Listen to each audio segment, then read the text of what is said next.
वज़ीर दाखिला राना सनाउल्लाह के खिलाफ मंशियात का केस तहरीक इंसाफ के लिए और ख़ुद एंटी नारकोटिक्स फोर्स के लिए शर्मिंदगी का बाइस बन गया है कि कैसे सियासत के लिए एक अपोजिशन के सियासतदान को एक ऐसा इल्ज़ाम लगाकर 6 महीने तक जेल में रखा गया जिसकी सज़ा मौत है। तहरीक इंसाफ ने अपनी हुकूमत के उरूज के दौर में राना सनाउल्लाह की गाड़ी से 15 किलो हेरोइन की बरामदगी का इल्ज़ाम लगाकर उन्हें गिरफ्तार किया और न सिर्फ गिरफ्तारी की गई बल्कि मुकदमे की भरपूर ओनरशिप ली गई। असेंबली में प्रेस कॉन्फ्रेंसेज में और इंटरव्यूज़ में दावे किए गए कि फुटेज समय तमाम शवाहिद मौजूद हैं, यहाँ तक कि अपने दावों के हक़ में कस्में खाई गईं, कलमा पढ़ा गया, बार बार ये जुमला दोहराया गया कि जान अल्लाह को देनी है।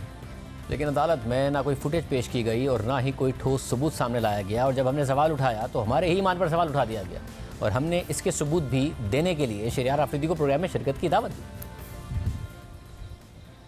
शाहजेब खानजादा साहब, मेरा प्राइम मिनिस्टर, मेरी कैबिनेट, पूरा पाकिस्तान जो भी ड्रग्स में मुलव्वस होगा, जितना बड़ा शख्स क्यों नहीं होगा, मेरे रब्बे जुल जलाल की कसम, जितनी तनकीद करनी है करो, मैं उसको इब्रत का निशान बनाऊंगा इंशाअल्लाह।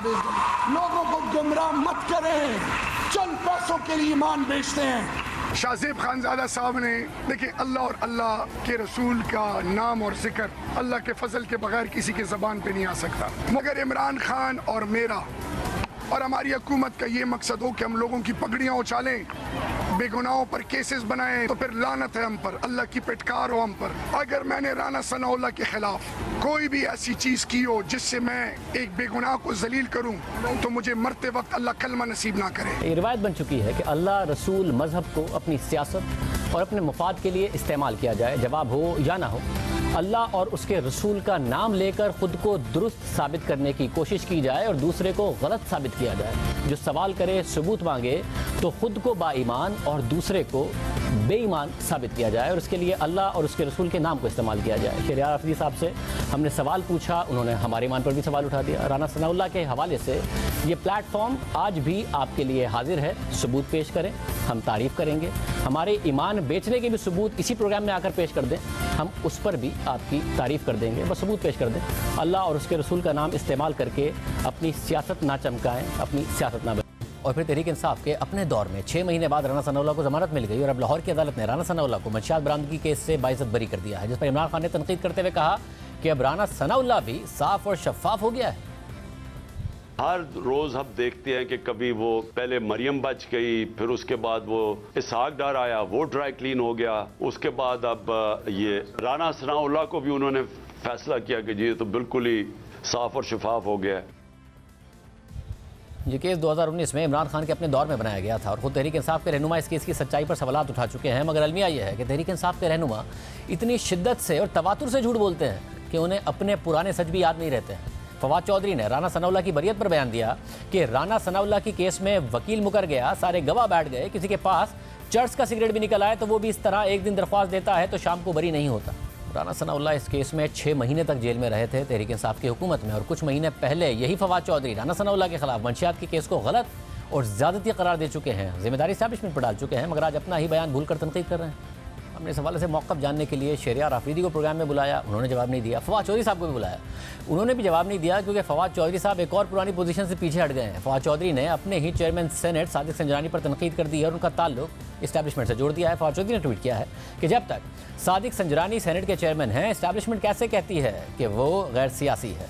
फवाद चौधरी की बात में वज़न है, मगर दिलचस्प बात यह है कि सादिक संजरानी आज अगर चेयरमैन सेनेट हैं तो इसमें इस्टेब्लिशमेंट का किरदार है, तो तहरीक इंसाफ का भी भरपूर किरदार है और वो उनके लाडले रहे हैं। और फवाद चौधरी तो खुद ये बात करके तहरीक इंसाफ पर इस्टेब्लिशमेंट की लाडली जमात होने का इल्ज़ाम लगा रहे हैं और एतराफ़े जुर्म कर रहे हैं, क्योंकि ये हक़ाइक़ हैं कि तहरीक इंसाफ ने एक बार नहीं बल्कि 2 बार चेयरमैन सेनेट के लिए सादिक संजरानी की हिमायत की और एक बार उनके खिलाफ अपोजिशन की तहरीक अदम-ए-एतमाद नाकाम बना दी। 2019 में जब अपोजिशन जमातों ने सादिक संजरानी के खिलाफ तहरीक अदम-ए-एतमाद जमा कराई तो फवाद चौधरी ने सादिक संजरानी की हिमायत में ट्वीट करते हुए कहा कि चेयरमैन सेनेट के खिलाफ तहरीक अदम-ए-एतमाद बदकिस्मती है, यह अब्बू बचाओ मुहिम का हिस्सा है, लेकिन इस अमल से हुकूमत और वज़ीर आज़म को कोई फ़र्क नहीं पड़ना। अगर फ़र्क पड़ेगा तो सेनेट के इदारे को, जहाँ सादिक संजरानी एक तवाज़ुन कायम किए हुए थे, अब तहरीक अदम-ए-एतमाद कामयाब हो या नाकाम, ये तवाज़ुन मुतासिर होगा। उस वक्त फवाद चौधरी सादिक संजरानी को चेयरमैन सेनेट बरकरार रखने के लिए कैंपेन चला रहे थे और फिर हुआ भी वही। सेनेट में अपोजिशन की अक्सरियत के बावजूद तहरीक अदम-ए-एतमाद नाकाम हो गई और खुफिया राय शुमारी में अपोजिशन के अपने 14 वोट कम हो गए। अपोजिशन के 14 वोटों में से 5 मुस्तरद हुए और 9 वोट इमरान खान के उम्मीदवार सादिक संजरानी के हक में डाल दिए गए। फिर जब अपोजिशन के इन्हीं वोटों के हवाले से पीटीआई से सवाल किया गया तो पीटीआई ने ज़मीर की आवाज़ का नारा लगा दिया। हमने नहीं तोड़े, लोगों का ज़मीर जागना शुरू हो गया। आज पीपल्स पार्टी में है, पीएमएलएन में है, बाकी पार्टीज में है, उन्होंने अपने ज़मीर के मुताबिक फैसला किया है। आज सही मानों में जमहूरियत की जीत और सेनेटर ने अपनी ज़मीर के मुताबिक फैसला किया। ज़मीर के मुताबिक फैसला करेंगे क्योंकि नाइंसाफ़ी अल्लाह को नापसंद है। और जब अपोजिशन के उम्मीदवार मरहूम हासिल बजंजो से इस हवाले से सवाल हुआ तो उन्होंने जिम्मेदारी उस वक्त के DGI जनरल फैज़ हमीद पर डाल दी थी। रात इशाइये में आप कह रहे थे कि 64 लोग आपके होंगे, तो ये कहाँ गए 64 लोग? कौन लोग हैं? खड़े नहीं थे। तो ये जब अंदर गए हैं खुफिया रायशुमारी में, तो ये कौन लोग हैं 14 लोग जो आपसे ये टूट गए? जनरल फैज के लोग हैं। जनरल फैज ISI के चीफ है, जानते हैं आप? उसके लोग हैं। तहरीक इंसाफ की सादिक संजरानी के लिए हिमायत यहाँ भी नहीं रुकी। गुज़िश्ता साल सादिक संजरानी की 3 साल की मुद्दत खत्म हो गई और चेयरमैन सेनेट के लिए दोबारा इलेक्शन हुआ तो तहरीक इंसाफ ने सादिक संजरानी को बाकायदा अपने उम्मीदवार के तौर पर नामजद कर दिया। फवाद चौधरी ने फिर ट्वीट किया कि वज़ीर-ए-आज़म इमरान खान आज शाम कौम से खिताब करेंगे। सादिक संजरानी चेयरमैन सेनेट के ओहदे के लिए तहरीक इंसाफ के हिमायत याफ्ता उम्मीदवार होंगे।